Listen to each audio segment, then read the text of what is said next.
નમસ્કાર મિત્રો, ગુજરાત પોકેટ ચેનલમાં તમારું સ્વાગત છે। દેશ દુનિયા અને ગુજરાતના તાજા મોટા અને સૌથી મહત્વના સમાચાર જાણીએ તે પહેલા ચેનલમાં નવા હોય તો ચેનલને જરૂરથી સબસ્ક્રાઇબ કરી લેજો, જેથી તમને આવા સમાચારની અપડેટ મળતી રહે।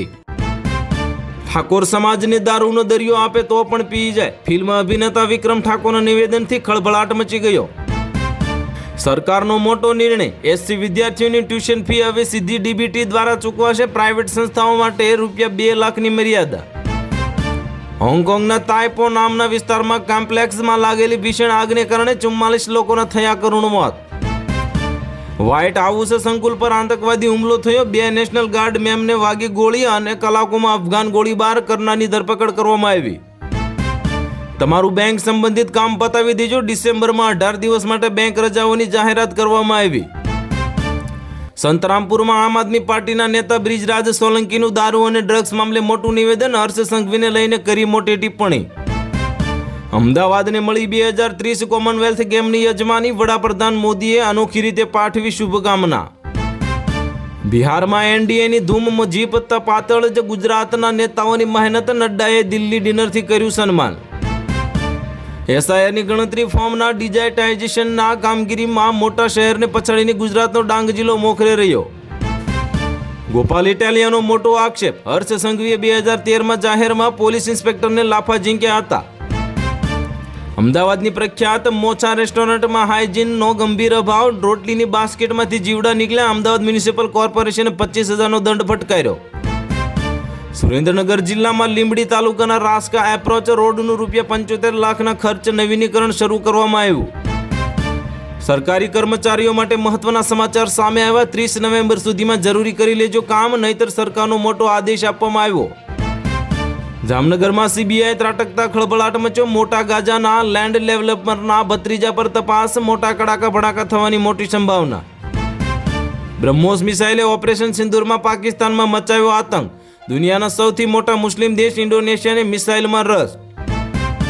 કેન્દ્રીય મંત્રી નીતિન ગડકરી અને મુખ્યમંત્રી ભૂપેન્દ્રભાઈ પટેલ દ્વારા નેશનલ હાઈવે ઓથોરિટીના અધિકારીઓ સાથે યોજાઈ રિવ્યુ બેઠક।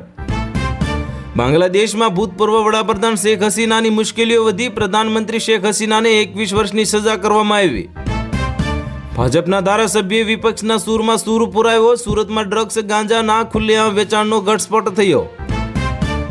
ડોનાલ્ડ ટ્રમ્પનો નિર્ણય, આ ખાસ દેશને G20 2026 સંમેલનથી બહાર કર્યો, આમંત્રણ નહીં મોકલે। યશસ્વી જયસ્વાલને જય સચિન તેંડુલકરની જેમ બલિદાન આપવું પડશે, ભૂતપૂર્વ દિગ્ગજ ખેલાડીએ મહત્વપૂર્ણ સલાહ આપી। ટેસ્ટ સિરીઝની હાર બાદ ગૌતમ ગંભીરને કરવામાં આવશે બહાર, રિપોર્ટમાં BCCIનો નિર્ણય કરવામાં આવ્યો જાહેર।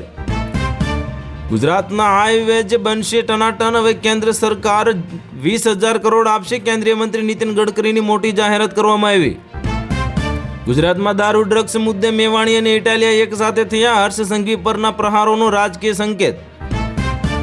લોન મેળવવી થઈ હવે સરળ, રિઝર્વ બેંક ઓફ ઇન્ડિયાએ ક્રેડિટ સ્કોર અપડેટ માટેની સમય મર્યાદા ઘટાડી, ગ્રાહકોને તાત્કાલિક લાભ મળશે।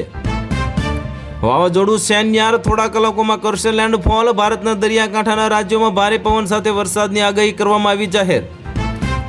ખેડૂતો માટે ચિંતાજનક સમાચાર સામે આવ્યા, ફરી ગુજરાતમાં આવશે માવઠું, અંબાલાલ પટેલની મોટી આગાહી આવી સામે।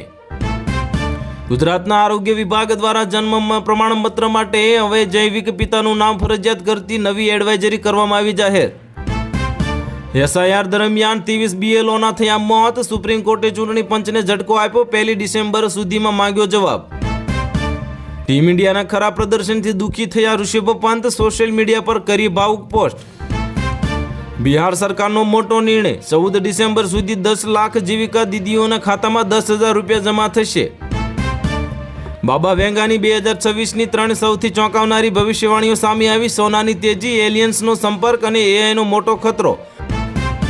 બાવળા બગોદરા હાઈવે પર વહેલી સવારે ટ્રક અને બોલેરો વચ્ચે ગમખ્વાર અકસ્માત સર્જાયો, 2ના મોત, 4 લોકો થયા ઈજાગ્રસ્ત।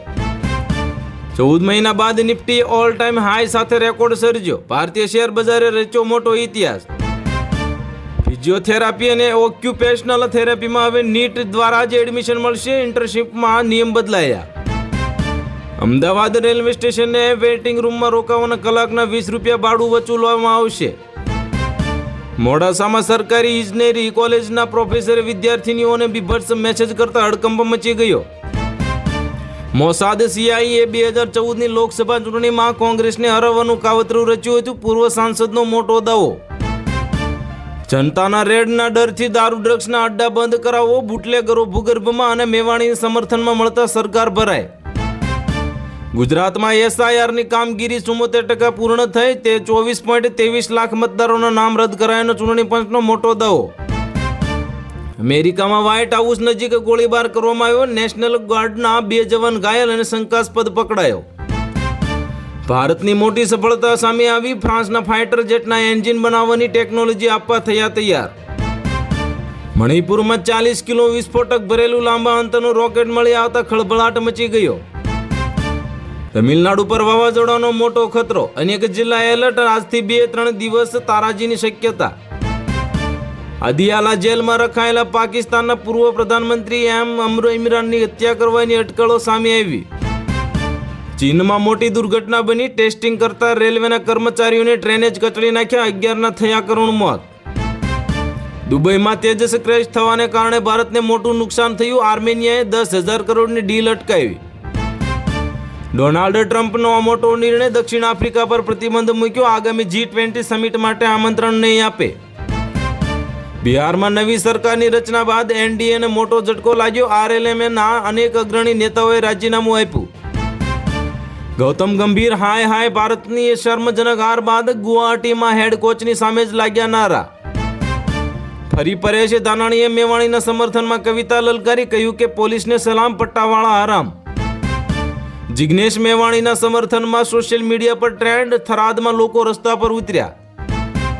ગુજરાત રાજ્યના 4 જિલ્લાઓને આવરી લેતા 2 મલ્ટી રેટ ટ્રેકિંગ પ્રોજેક્ટ્સને મંજૂરી મળી. ભારતીય રેલવેના હાલના નેટવર્કમાં લગભગ 224 કિલોમીટરનો વધારો થશે. મોહમ્મદ યુનુસ વિરુદ્ધ પ્રદર્શનો કરવામાં આવ્યા. શેખ હસીનાની પાર્ટીએ કરી જાહેરાત. કોઈ પણ સ્થિતિમાં દેશને બચાવી લઈશું. મુસ્લિમો ભાજપને મત નથી આપતા, તેથી કેન્દ્રીય મંત્રીમંડળના મુસ્લિમ મંત્રીની ગેરહાજરી પર રાજીવ ચંદ્રશેખરનું નિવેદન. જ્યારે અમે માંગ કરી તો ગુજરાતમાં મારું પૂતળું સળગાયું. સમાજવાદી પાર્ટી ચીફે ઉઠાવ્યો આહિર રેજિમેન્ટનો મુદ્દો. ગોધરાના મૂલિયામાં કોઝવે ડૂબવાથી હાલાકી. એસીમાં બેઠેલા સાહેબોને સ્થળ મુલાકાત લેવા આહવાન કરાયું. જિગ્નેશ મેવાણીના હવે મુખ્યમંત્રીને તીખા સવાલ. દારૂ અને ડ્રગ્સ મામલે સીએમને પૂછ્યા સણસણતા સવાલ. મારા ભવિષ્યનો નિર્ણય બીસીસીઆઈ કરશે. દક્ષિણ આફ્રિકા સામે ટેસ્ટ સિરીઝમાં શરમજનક હાર બાદ ટીમ ઇન્ડિયાના હેડ કોચ ગૌતમ ગંભીર. જે કંઈ કરવું પડે તે કરીશું, પણ ડેરા ખાલી નહીં કરીએ. રાબડી દેવીના નિવાસસ્થાન પર આરજેડીએ નીતિશ સરકારને અલ્ટિમેટમ આપ્યું.